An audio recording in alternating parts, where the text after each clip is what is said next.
Concluimos nuestra lección del capítulo 6, notando la provisión que Dios había hecho para el alimento de todos aquellos que entrarían en el arca.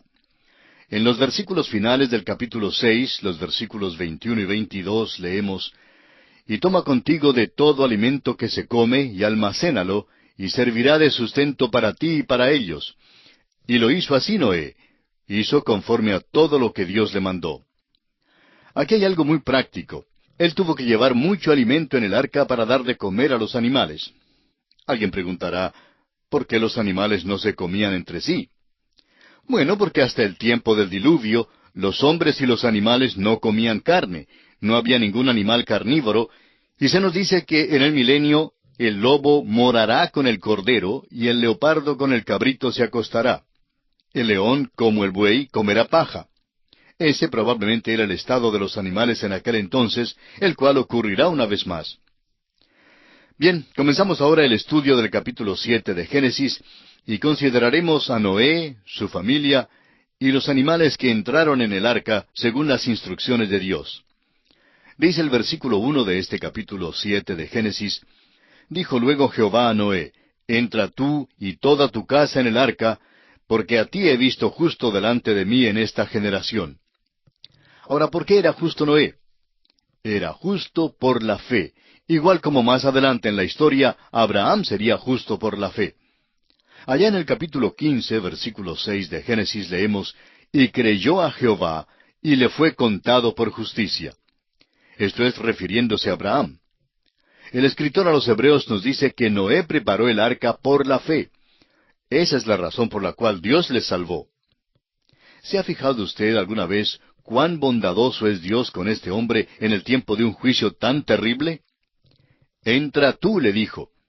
Es el mismo tipo de invitación que nuestro Señor Jesús da hoy a todos los miembros de la raza humana. En el Evangelio según San Mateo, capítulo 11, versículo 28, el Señor Jesucristo pronunció estas palabras: «Venid a mí todos los que estáis trabajados y cargados, y yo os haré descansar». Ahora, en la última parte del versículo 16 de este capítulo 7 de Génesis, notamos que el Señor le cerró la puerta. Luego el capítulo 8 de Génesis comienza así: «Y se acordó Dios de Noé». ¿No es todo esto muy bello? ¡Qué maravilloso, amigo oyente! Dios bien pudo haberse olvidado de Noé. Años después pudo haber dicho: «¡Ay de mí! Se me olvidó por completo aquel hombre por allá. Lo metí en el arca y me olvidé de él». Y eso sí que hubiera sido malo. Pero Dios no olvidó a Noé. Se acordó de él. Amigo oyente, Dios nunca olvida. Dios se acuerda de usted y se acuerda de mí. Lo único que Él no recuerda es el pecado. El profeta Jeremías en el capítulo 31 y versículo 34 de su libro dice: «Y no me acordaré más de su pecado». ¡Qué promesa más bella! Ahora Noé y su familia entran en el arca. ¿Y sabía usted que esta historia de Noé, igual como la historia de la creación, ha recorrido por la faz de toda la tierra? Se la lee como la historia de la creación.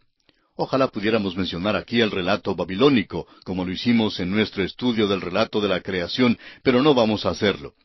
El caso es que cuando uno compara ese relato con el de la Biblia, encuentra una gran diferencia. Y mucho de lo que se encuentra en los otros relatos es hasta absurdo. Pero es un hecho que la mayoría de las naciones y las gentes tiene un relato tanto de la creación como del diluvio. ¿No le dice eso algo a usted, amigo oyente? Debiera decirle que hay una base para la verdad de la creación y del diluvio. No saldrían todos con el mismo relato si hubieran estado fabricando los eventos.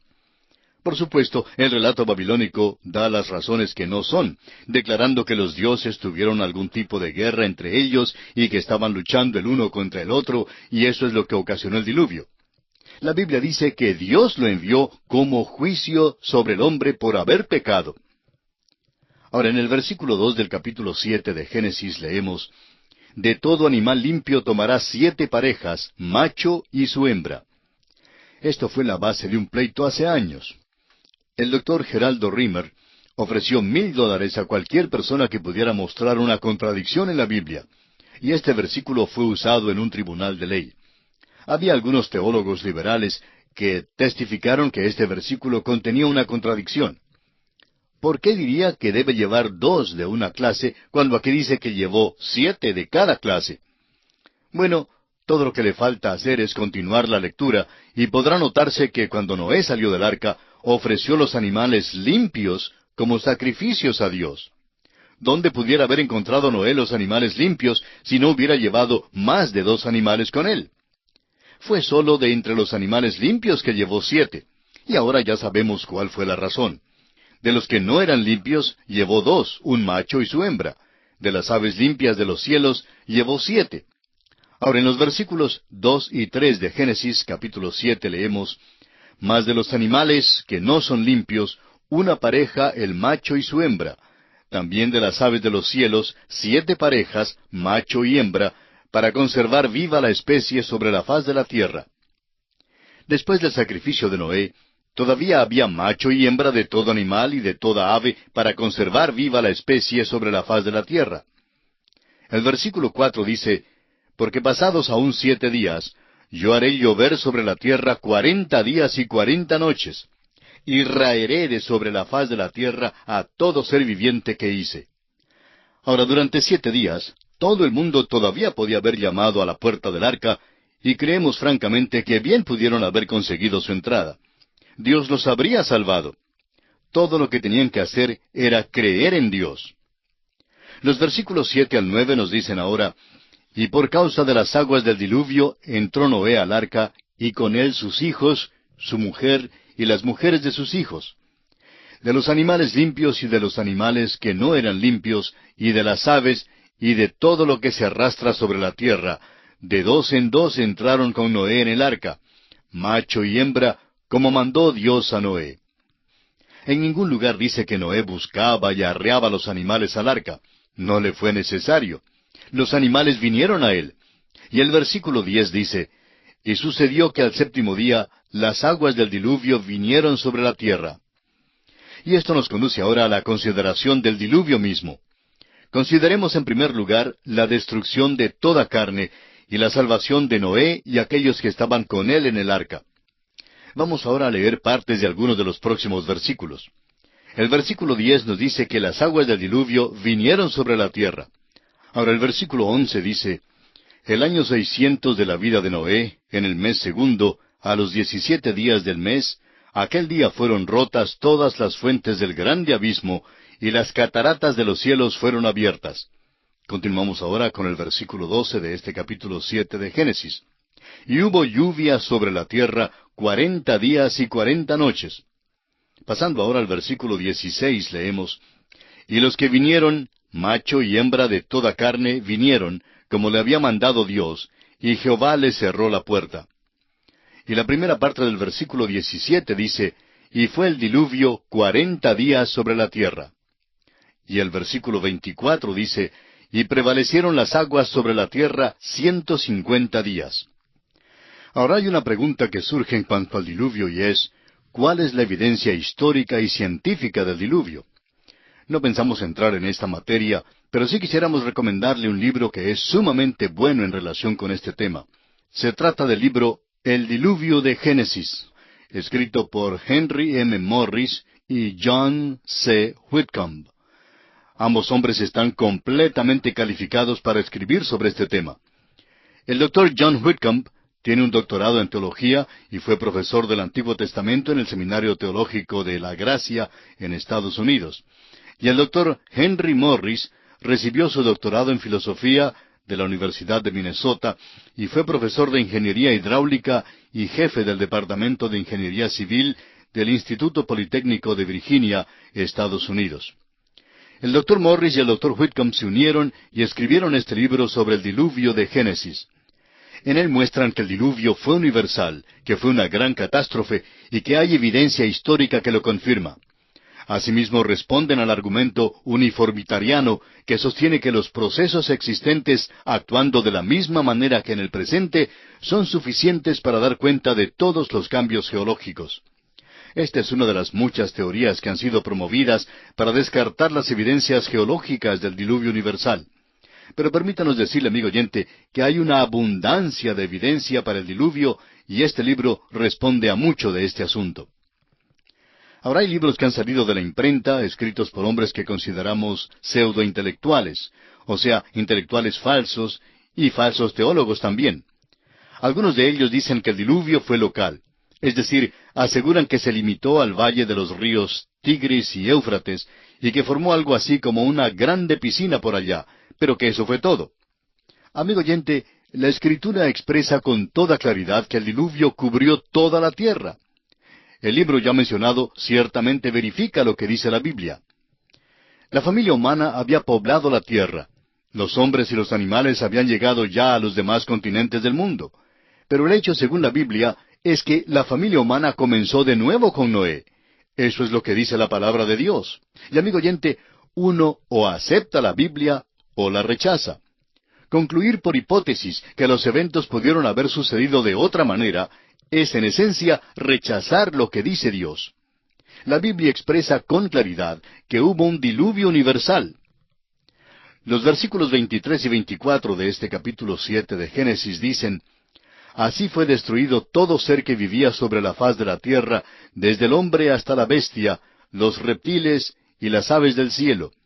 Y fueron raídos de la tierra, y quedó solamente Noé y los que con él estaban en el arca. Y prevalecieron las aguas sobre la tierra 150 días. Quienes argumentan en contra de un diluvio universal, por lo general aceptan el principio uniformitariano, y sostienen el punto de vista de que no había tal cosa como una gran convulsión o catástrofe como el diluvio. Pero ¿sabe usted, amigo oyente, que el apóstol Pedro nos amonesta contra los que piensan de ese modo? Dice el apóstol Pedro en su segunda carta, capítulo 3, versículos 3 al 6, lo siguiente: Sabiendo primero esto, que en los postreros días vendrán burladores, andando según sus propias concupiscencias, y diciendo: ¿Dónde está la promesa de su advenimiento? Porque desde el día en que los padres durmieron, todas las cosas permanecen así como desde el principio de la creación. Estos ignoran voluntariamente que en el tiempo antiguo fueron hechos por la palabra de Dios los cielos y también la tierra, que proviene del agua, y por el agua subsiste, por lo cual el mundo de entonces pereció anegado en agua. Los burladores siempre han concordado con el principio uniformitariano, pero no pueden mantener ese punto de vista y a la vez aceptar la integridad de la palabra de Dios. Es pues muy importante que entendamos esto. Y así concluimos nuestra consideración del capítulo 7 de Génesis. Y nos encontramos ahora ante el capítulo 8. Y notaremos que las lluvias se detienen, se retiran las aguas, y el arca reposa sobre el monte Ararat. El final del capítulo 7 nos dijo que prevalecieron las aguas sobre la tierra 150 días. Ese es un período que abarca unos 5 meses en los cuales prevalecieron las aguas. Ahora, en el capítulo 8 vemos que las aguas disminuyeron. Del versículo 1 hasta el 3 leemos: Y se acordó Dios de Noé y de todos los animales, y de todas las bestias que estaban con él en el arca. E hizo pasar Dios un viento sobre la tierra, y disminuyeron las aguas. Y se cerraron las fuentes del abismo, y las cataratas de los cielos, y la lluvia de los cielos fue detenida. Y las aguas decrecían gradualmente de sobre la tierra, y se retiraron las aguas al cabo de 150 días. Es maravilloso de veras que Dios se acordara de Noé. Noé estaba perfectamente seguro en el arca. Este capítulo no solo nos relata de la subida del diluvio, sino también de cómo prevaleció el diluvio y de la mitigación de él. Nos dice que Dios hizo que pasara un viento sobre la tierra. Ahora, todo esto no sucedió de la noche a la mañana. La subida de las aguas llevó un total de 150 días, como ya lo hemos leído. Luego pasan 261 días en la mitigación del diluvio. Nos parece que fue algo más que simplemente un diluvio local. Notemos ahora el envío del cuervo y la paloma. El versículo 4 dice: Y reposó el arca en el mes séptimo, a los 17 días del mes, sobre los montes de Ararat. Y el versículo 5 continúa diciendo: Y las aguas fueron decreciendo hasta el mes 10. En el 10, al primero del mes, se descubrieron las cimas de los montes. Ahora el versículo 6 dice: Sucedió que al cabo de 40 días abrió Noé la ventana del arca que había hecho. El versículo 7 dice: Y envió un cuervo, el cual salió y estuvo yendo y volviendo hasta que las aguas se secaron sobre la tierra. Notamos aquí que Noé se convierte ahora en observador de los pájaros. Envía dos aves, el cuervo y la paloma, y las va a observar. Continuamos la lectura del versículo 8 hasta el 13, y dice, envió también de sí una paloma, para ver si las aguas se habían retirado de sobre la faz de la tierra. Y no halló la paloma dónde sentar la planta de su pie, y volvió a él, al arca, porque las aguas estaban aún sobre la faz de toda la tierra. Entonces él extendió su mano, y tomándola, la hizo entrar consigo en el arca. Esperó aún otros 7 días, y volvió a enviar la paloma fuera del arca. Y la paloma volvió a él a la hora de la tarde, y he aquí que traía una hoja de olivo en el pico, y entendió Noé que las aguas se habían retirado de sobre la tierra. Y esperó aún otros 7 días, y envió la paloma, la cual no volvió ya más a él. Y sucedió que en el año 601 de Noé, en el mes primero, el día primero del mes, las aguas se secaron sobre la tierra. Y quitó Noé la cubierta del arca y miró, y he aquí que la faz de la tierra estaba seca. Ahora notemos que esto abarca un período de 261 días, y por tanto el diluvio duró un total de 371 días, es decir, se prolongó por más de un año. También concuerda con la declaración de la Escritura que afirma que el diluvio fue universal. No se trataba únicamente de llenar una piscina con agua, ciertamente fue más que eso. El doctor J. E. Shelley sostiene la tesis de que el diluvio fue universal y que cubrió toda la tierra. Y quisiéramos leer una cita de él tocante el ejemplo más notable del diluvio universal en el caso de los mamíferos. Dice él, estos elefantes se encuentran enterrados en los depósitos congelados de la tundra de Siberia, y por todo lo largo del continente de Asia, y en el norte de Alaska, y en el Canadá. Se encuentran en gran número en el suelo elevado, y no están hundidos en el pantano millones de ellos. Sigue contando acerca de ellos cómo es que fueron examinados y cómo la evidencia indica que fueron ahogados. Si es que meramente se hubieran hundido allá arriba, hubieran muerto de hambre. Pero entre más al norte vaya uno, más se encuentran.